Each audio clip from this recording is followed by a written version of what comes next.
Assalamualaikum warahmatullahi wabarakatuh.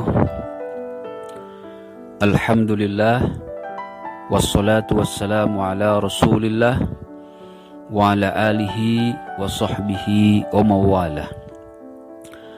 Amma ba'du, para pemirsa As-Sakinah TV yang saya hormati,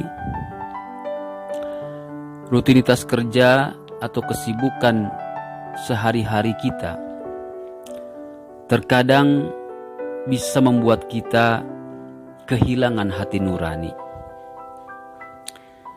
Terkadang membuat kita itu tidak peka terhadap penderitaan orang lain. Kehilangan rasa kasih sayang, kehilangan empati, dan juga terkadang membuat kita tidak peduli apakah ini salah ataupun benar. Padahal saudaraku sekalian, Islam itu adalah agama yang sangat memperhatikan hati nurani. Islam adalah agama yang sangat menganjurkan umatnya untuk mempergunakan hati nuraninya. Mempergunakan hati nurani untuk menangkap kebenaran. Mempergunakan hati nurani untuk berkasih sayang kepada sesama manusia dan kepada sesama makhluk. Untuk mempergunakan hati nurani untuk beribadah atau berbuat kebaikan ikhlas karena Allah Subhanahu wa taala. Nah, saudara-saudara kaum muslimin rahimakumullah, dalam sebuah hadis Rasulullah SAW pernah mengatakan, Innallaha la yanzuru ila ajsamikum wala ila suwarikum walaki yanzuru ila qulubikum wa a'malikum. Sesungguhnya Allah itu tidak melihat bentuk tubuh kamu, dan dia juga tidak melihat rupa kamu, apakah kamu ganteng, cantik atau tidak. Tetapi yang dia lihat adalah qulubikum wa a'malikum, hati kamu dan amal perbuatan kamu. Inilah dua hal yang dinilai oleh Allah Subhanahu wa taala, yang dilihat oleh Allah Subhanahu wa taala. Allah enggak lihat apakah kita ini tubuhnya gagah, kuat, perkasa atau tidak. Allah juga tidak lihat apakah kita tampan, cantik atau tidak. Allah juga tidak lihat apakah kita kaya atau tidak. Allah tidak peduli apakah pangkat kita ini tinggi atau tidak, jabatan kita ini tinggi atau tidak, dan lain sebagainya. Yang Allah lihat adalah hati dan amal kita. Oleh karena itu setiap muslim itu tidak boleh kehilangan hati nuraninya. Setiap muslim tidak boleh kehilangan kepekaan sosialnya. Setiap muslim tidak boleh kehilangan kepekaannya terhadap kebenaran. Allah Subhanahu wa taala sangat membenci orang-orang yang tidak peduli dengan hati nuraninya. Tidak peduli dengan apa yang dipahami oleh hati nuraninya, apa yang ditangkap oleh hati nuraninya, rasa belas kasih yang ada di hati nuraninya, pengetahuan kebenaran yang telah terasa ke dalam hati nuraninya. Kalau ada orang-orang yang mengabaikan hal-hal seperti itu, maka dia adalah salah satu orang yang akan menghuni neraka jahanam.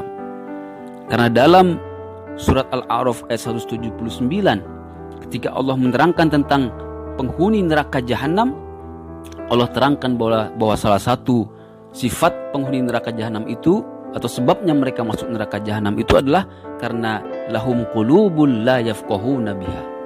Mereka punya hati tapi mereka tidak mau mempergunakannya untuk memahami ayat-ayat Allah, untuk memahami kebenaran, untuk mengikuti kebenaran dan lain sebagainya. Nah, saudara-saudara kaum muslimin rahimakumullah, setidaknya sebagaimana yang telah saya katakan tadi, ada 3 penggunaan hati nurani yang harus kita perhatikan dalam kehidupan kita. Yang pertama, hendaknya hati nurani ini kita gunakan di dalam beramal soleh, dalam berbuat kebaikan itu hendaknya hati kita isi dengan niat ikhlas karena Allah Subhanahu wa ta'ala. Jangan karena mencari pujian orang, jangan karena mencari keuntungan duniawi, tapi yang lebih utama, yang diutamakan adalah berbuat ikhlas karena Allah Subhanahu wa ta'ala. Yang kedua, hati nurani ini hendaknya peka terhadap penderitaan orang lain. Bahkan bukan hanya orang lain, juga makhluk-makhluk lain. Dalam sebuah hadis Rasulullah SAW kita pernah baca bahwa Rasulullah pernah mengabarkan ada seorang wanita pelacur yang masuk surga karena apa? Diampuni dosanya karena apa? Karena dia telah menolong seekor anjing yang kehausan. Karena begitu pedulinya dia kepada anjing tersebut, sampai-sampai dia buka sepatunya, lalu dia terjun ke sumur, mengambil air dengan sepatunya itu, lalu dia suapi anjing tersebut dengan air tadi. Sehingga yang anjing tadi sudah hampir mati, tidak jadi mati. Karena ditolong oleh pelacur tadi. Nah, berkat dia peduli terhadap penderitaan seekor anjing ini saja, akhirnya Allah mengampuni dosa pelacur ini, dan dia berhak untuk masuk surganya Allah Subhanahu wa ta'ala. Itu saja anjing, saudaraku. Bagaimana kalau dengan manusia? Tentu kita lebih peduli lagi terhadap penderitaannya. Karena tidak bisa kita pungkiri bahwa manusia tentu lebih mulia daripada makhluk-makhluk Allah yang lainnya. Ajaran Islam ini sangat memperhatikan penderitaan orang, keluh kesah orang, kesusahan orang, kebutuhan orang lain. Sehingga misalnya kalau kita mempekerjakan seseorang misalnya, itu Islam mengajarkan kita waqtul ajira qabla ayajifa araqahu. Berikanlah upah pekerja sebelum kering keringatnya. Karena pada saat itu dia terasa betul sangat membutuhkan upah dari hasil kerja yang telah dilakukan selama ini. Kemudian juga Islam itu juga tidak menghukum orang secara semena-mena. Kalau misalnya orang mencuri, apakah harus pasti selalu dipotong tangannya? Tidak. Harus dilihat dulu, ini yang dicuri apa? Berapa besar nilainya? Dan kemudian juga apakah dia sengaja atau tidak? Kemudian juga satu hal yang penting tidak boleh dilupakan, latar belakang dia mencuri ini karena apa?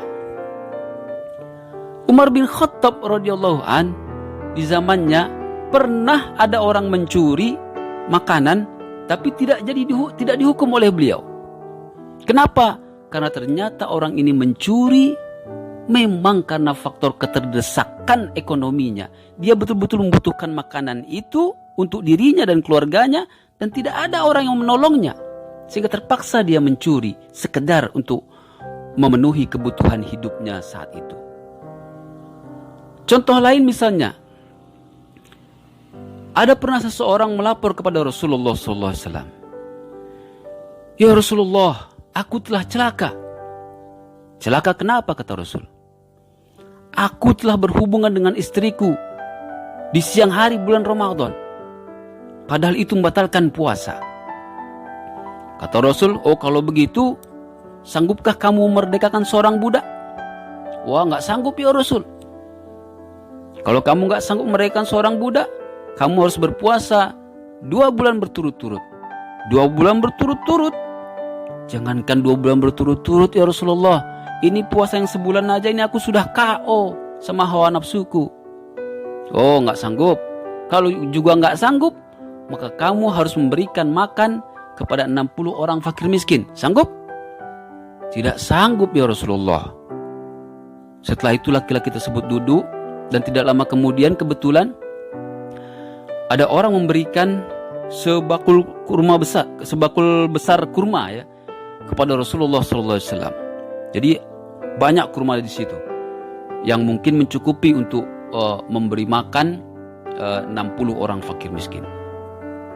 Nah, oleh Rasulullah ternyata orang yang telah melanggar aturan puasa tadi ternyata dibantu.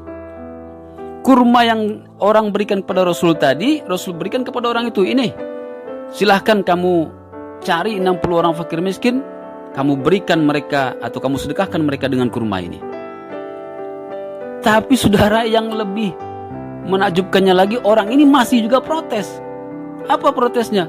Ya Rasulullah, kepada siapa harus aku berikan kurma ini? Kepada orang yang lebih miskin daripada saya? Kepada orang yang lebih miskin daripada kami seisi rumah? Demi Allah ya Rasul, tidak ada orang di kampung ini yang lebih membutuhkan kepada kurma ini kecuali kami sekeluarga. Mendengar itu tentu saja Rasulullah tertawa ya, sampai terlihat gigi serinya. Kemudian Rasulullah berkata, ya sudah, kalau begitu bawa kurma ini pulang, kasih makan kurma ini kepada anak dan istrimu.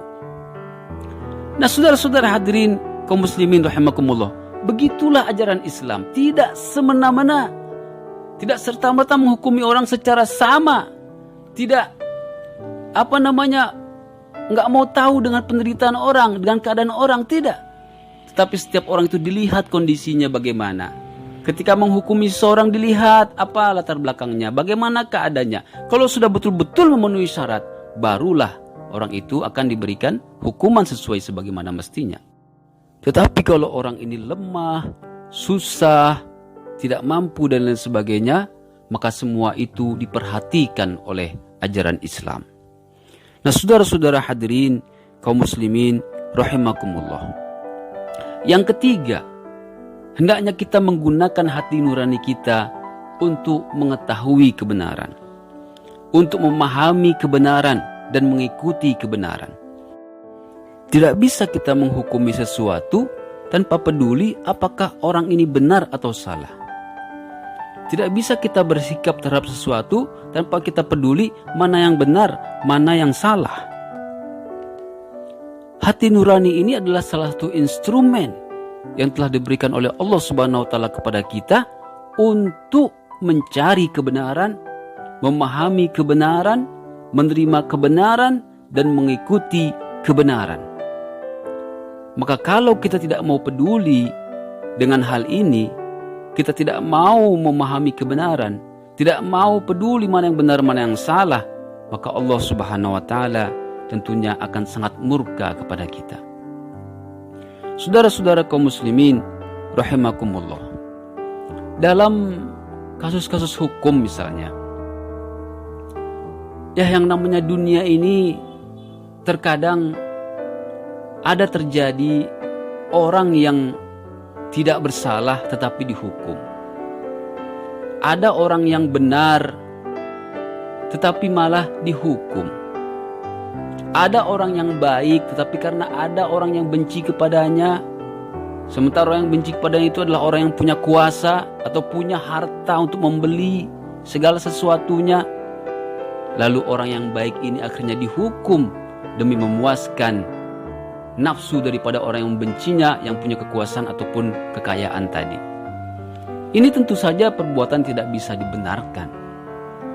Sedangkan bagi para praktisi-praktisi hukum tentunya telah mengetahui bahwa ada sebuah adagium hukum yang sangat terkenal yang berbunyi, lebih baik membebaskan 1000 orang yang bersalah daripada menghukum 1 orang yang tidak bersalah.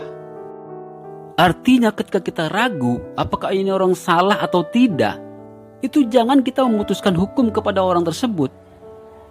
Kalau kita belum betul-betul yakin bahwa orang ini bersalah, lebih baik bebaskan dia daripada kita menghukum dia padahal dia tidak bersalah. Nah, apalagi kalau orang-orang yang jelas tidak bersalah, saudara. Kita tahu bahwa orang ini sebenarnya benar.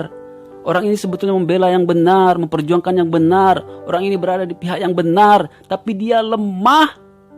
Dia tidak punya daya, kebetulan dia orang miskin barangkali, kebetulan dia orang yang buta hukum barangkali.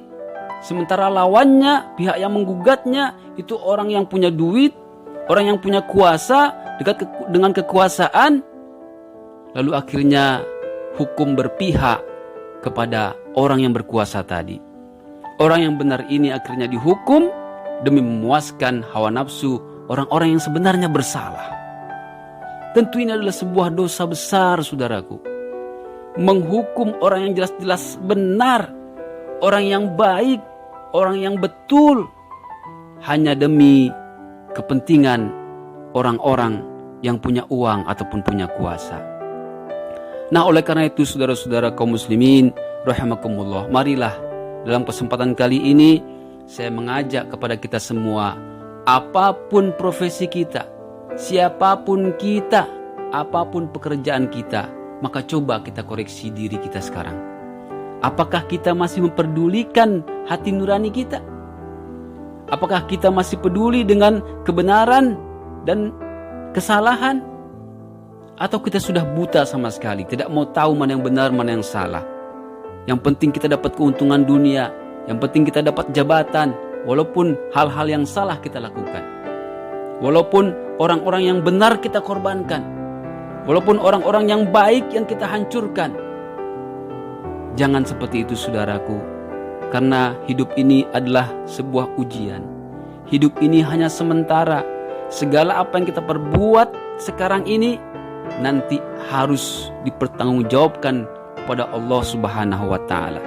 Sekecil apapun kezaliman, sekecil apapun penyiksaan, kesewenang-wenangan Anda kepada seorang atau kepada makhluk Allah Subhanahu wa taala, itu nanti akan dipermasalahkan di pengadilan yang maha adil, yakni di hari akhirat kelak.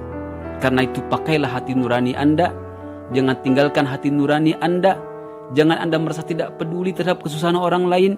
Jangan bodoh amat dengan penderitaan orang lain. Jangan sampai Anda tega terhadap orang lain. Bahkan tega, na'udzubillah, sampai mau membunuh. Tega membunuh, tega memperkosa, tega merampas hak orang lain dan lain sebagainya. Pedulilah kepada hati nurani Anda. Karena orang yang tidak peduli kepada hati nuraninya, orang yang mengingkari kebenaran yang betul-betul diketahui oleh hati nuraninya, dia akan tersiksa. Bukan hanya di akhirat nanti, di dunia ini pun juga dia akan tersiksa. Dia akan berperang dengan dirinya sendiri. Dia akan tidak tenang di dunia ini, dan lebih-lebih lagi nanti di akhirat. Azab yang sangat besar itu pasti akan menimpa dirinya. Mudah-mudahan hal ini bermanfaat bagi kita semua. Kalau ada kesalahan saya mohon maaf. Wassalamualaikum warahmatullahi wabarakatuh.